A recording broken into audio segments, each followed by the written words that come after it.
Great Britain क्या है और यूनाइटेड किंगडम क्या है। अक्सर आपको ये दो नाम देखने को मिलते हैं, इनमें अंतर है, उसी अंतर को जानते हैं। अंतर क्या है देखिए, ग्रेट ब्रिटेन में 3 देश शामिल होते हैं। ग्रेट ब्रिटेन में कितने देश शामिल होते हैं? इंग्लैंड, स्कॉटलैंड और वेल्स।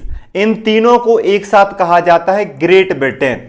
जब आप 3 देशों को एक साथ शामिल करते हो, इंग्लैंड को, स्कॉटलैंड को और वेल्स को, तो इसे कहा जाता है ग्रेट ब्रिटेन। और जब इसमें आप नॉर्दर्न आयरलैंड को भी शामिल कर लेते हो तो इसे कहा जाता है यूनाइटेड किंगडम। यूनाइटेड किंगडम में इंग्लैंड आता है, स्कॉटलैंड आता है, वेल्स आता है और नॉर्दर्न आयरलैंड आता है। यूनाइटेड किंगडम बड़ा है और ग्रेट ब्रिटेन छोटा है। अब आप यहां पर चित्र में देखिए, इंग्लैंड अकेले है, उसमें आपने स्कॉटलैंड मिला दिया, वेल्स मिला दिया, तो इसको क्या कहा जाएगा? इसको कहा जाएगा ग्रेट ब्रिटेन। और जब आप ग्रेट ब्रिटेन में नॉर्दर्न आयरलैंड को भी मिला देते हैं तो इसको क्या कहा जाता है? इसको कहा जाता है यूनाइटेड किंगडम।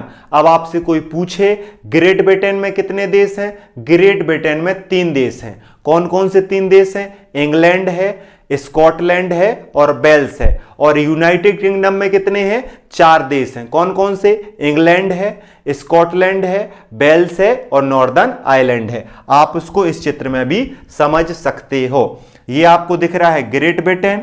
ग्रेट ब्रिटेन में इंग्लैंड शामिल है, स्कॉटलैंड शामिल है और वेल्स शामिल है। और इसमें जैसे ही हम नॉर्दर्न आयरलैंड को शामिल करते हैं, ये क्या बन जाता है? यूनाइटेड किंगडम बन जाता है।